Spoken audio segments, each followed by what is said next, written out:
Hello, আজকের এই দারুণ এক্সপ্লেনার পাঠে সবাইকে ভীষণ স্বাগত। আজ আমরা এমন একটা জাদুকরী দুনিয়ায় পা রাখতে চলেছি যেখানে সাধারণ একটা গাছ চোখের সামনে ভোজবাজির মতো রূপ বদলে হয়ে ওঠে এক রহস্যময় সঙ্গী। পঞ্চম শ্রেণীর অন্যতম মজার কবিতা কবি অশোক বিজয় রাহার মায়াতরু আজ আমরা একেবারে গল্পের মতো করে বুঝে নেব।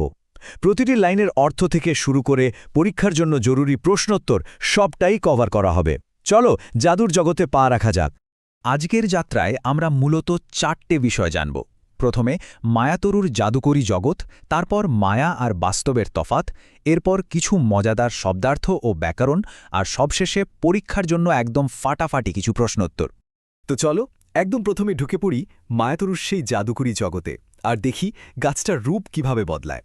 এই গাছটার রূপ বদলানোর গল্পটা কিন্তু ভারী অদ্ভুত। দিনের বেলা যে নেহাতি একটা সাধারণ গাছ, সন্ধে নামতেই সে যেন এক্কেবারে পাল্টে যায়। গভীর রাতে সে একরকম, আবার বৃষ্টির পর একেবারে অন্যরকম। চলো পর্যায়ক্রমে ব্যাপারটা একটু কাছ থেকে দেখি। কবি বলছেন, এক যে ছিল গাছ, সন্ধে হলেই 2 হাত তুলে জোড়ত ভূতের নাচ। একটু চোখ বন্ধ করে দৃশ্যটা কল্পনা করো তো। চারিদিকে ঘুটঘুটে অন্ধকার, আর সন্ধ্যের দমকা হাওয়ায় একটা বিশাল গাছ দুলছে। ডালপালাগুলো এমনভাবে নড়ছে, দেখলে মনে হবে অবিকল একটা ভূত যেন 2 হাত তুলে উদ্দাম নাচ জুড়েছে। কি গা ছমছম করে উঠল তো। রাত যত বাড়ে রহস্য যেন আরও গভীর হয়। বনের মাথায় যখন চাঁদ ওঠে, আলো আধারির অদ্ভুত খেলায় ওই গাছটাকেই মনে হয় একটা আস্ত ভালুক, যেন রাগ করে ঘাড় ফুলিয়ে গড়গড় আওয়াজ করছে। আর ঠিক সেই সময়েই আকাশে যদি হঠাৎ বিদ্যুতের ঝিলিক মারে, মনে হবে কেউ যেন ওই ভালুকটাকে লাঠি দিয়ে খোঁচা দিচ্ছে। ভাবা যায় অন্ধকার কিভাবে আমাদের চোখের সাথে ধোঁকাবাজি করে। তবে ভয় পাওয়ার কিছু নেই, এর পরের দৃশ্যটা কিন্তু একেবারে জাদুকরী। হঠাৎ এক পশলা বৃষ্টির পর যখন আকাশে আবার চাঁদ ওঠে, ভূত ভালুক সব একেবারে উধাও। ভিজে পাতাগুলোর উপর চাঁদের আলো পড়ে এমন চিকচিক করে মনে হয় গাছটা যেন রাজার মতো একটা রত্নখচিত মুকুট পড়েছে, আর সেই মুকুটে জলজল করছে লক্ষ লক্ষ হীরার মাছ। আসলে এগুলো হলো ভিজে পাতায় চাঁদের আলোর চমক, কিংবা বলতে পারো জোনাকির দল। রাতের এই মায়াবী রূপ কিন্তু বেশিক্ষণ টেকে না। ভোরবেলার আবছা আলোতে এসব দেখে অবাক লাগলেও সকালবেলার রোদ উঠতেই জাদুর ঘোর একেবারে কেটে যায়। কোথায় হীরের মাছ আর কোথায় বা মুকুট, কিচ্ছু থাকে না। ভোরের সোনা রোদ পরে গাছের পাতায় কেবল ঝিকিমিকি আলো খেলা করে। জাদুর জগৎ থেকে আমরা আবার আমাদের চেনা সাধারণ পৃথিবীতে ফিরে আসি। এবার আমরা বুঝব আসল ব্যাপারটা। এই যে মায়া বা ইলুশন আর আমাদের বাস্তব, এর মধ্যে তফাৎটা ঠিক কোথায়? রাতের অন্ধকারে আমাদের কল্পনার জগৎ কতটা অদ্ভুত হতে পারে, তাই না? নাচতে থাকা ভূত, ঘাড় ফোলানো ভালুক আর হীরের মাছ, এগুলো কিন্তু আমাদেরই চোখের ভুল। যেমন ধরো, রাতে ঘরে ঝোলানো একটা সাধারণ জামা দেখেও হঠাৎ করে বুকটা ছ্যাত করে ওঠে, মনে হয় ভূত। ঠিক সেরকমই। কিন্তু সকালের ঝলমলে রোদ্দুর যখন সব অন্ধকার দূর করে দেয়, তখন এই ইলিউশন আর টিকতে পারে না। পড়ে থাকে শুধু একটা সহজ সরল গাছ। এটাই হলো বাস্তব। চলো এবার আমাদের ভাষার দক্ষতা একটু ঝালিয়ে নেওয়া যাক। কিছু জরুরি শব্দার্থ আর ব্যাকরণ শিখে নিই। কবিতাটা তো বেশ বুঝলাম, এবার এখানকার সবচেয়ে গুরুত্বপূর্ণ 10টা শব্দ একদম পকেটস্থ করে ফেলতে হবে। মায়াতরু মানে হলো কল্পনার গাছ। পশলা মানে এক দফা বৃষ্টি। বিদ্যুতের হঠাৎ চমককে বলে ঝিলিক। মুকুট মানে রাজার মাথার সেই চমৎকার মুকুট।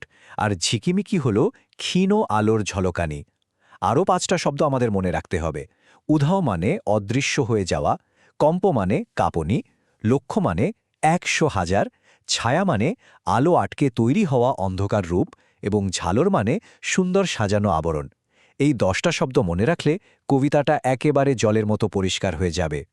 শব্দের অর্থের সাথে সাথে ব্যাকরণটাও কিন্তু সমান জরুরি। বিপরীত শব্দগুলো তো বেশ সোজা।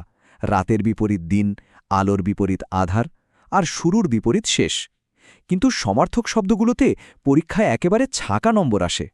গাছের সমার্থক শব্দ হিসেবে তরু বা বৃক্ষ লিখতে পারো, আর চাঁদের সমার্থক শব্দ হিসেবে শস্যধর বা ইন্দু। এগুলো একদম মাথায় গেঁথে ফেলো। এবার সোজা চলে যাব পরীক্ষার প্রস্তুতিতে। চটপট কিছু প্রশ্ন উত্তর রিভাইজ করে নেওয়া যাক। প্রথমেই সবচেয়ে বড় প্রশ্ন, এই চমৎকার কবিতাটা থেকে কবি আমাদের আসলে কি শেখাতে চাইলেন? উত্তরটা খুব সহজ। কবি বোঝাতে চেয়েছেন রাতের মায়ার জগৎ সকালে আর ধরা পড়ে না, মানুষের কল্পনা অনেক সময় বাস্তবের চেয়েও অনেক বেশি সুন্দর আর রহস্যময় হয় ঠিকই, কিন্তু দিনের আলো বা সত্যের আলো পড়লে সেই কল্পনা আর কিছুতেই টিকে থাকতে পারে না। এবার একদম ঝটপট প্রশ্ন উত্তর পর্ব। ১ কবিতাটির কবি কে? অশোক বিজয় রাহা। ২ সন্ধে হলে কি ঘটে? গাছটি ভূতের মতো নাচ শুরু করে। ৩ গাছটি কটি হাত তুলে নাচে? ২টি। ৪ রাতে গাছটিকে কেমন দেখতে হয়? ঘাড় ফোলানো ভালুকের মতো। ৫ ভালুকটি কেমন শব্দ করে? গড়গড়। ৬ এই হীরার মাছ আসলে কি? জোনাকি পোকা বা ভিজে পাতায় চাঁদের আলোর রূপ? ৭ মাছগুলো কোথায় ঝাঁক বেঁধেছে? গাছের মুকুটে। এই ছোট ছোট তথ্যগুলো কিন্তু একদম ঠোঁটস্থ চাই। পরীক্ষায় পুরো নম্বর পেতে গেলে আরও কয়েকটা ব্যাপার মনে রাখতে হবে। ৮ নম্বর, বিদ্যুৎ চমকালে কি মনে হয়? মনে হয় গাছটিকে কাঠি দিয়ে খোঁচা দেয়া হচ্ছে। ৯ বৃষ্টির পর চাঁদ কিভাবে ওঠে? হেসে ওঠে। ১০ চাঁদ ওঠার পর গাছটি কিসের রূপ নেয়? হীরার মুকুট পরা রাজার রূপ। ১১ সকাল হলে কি পড়ে থাকে?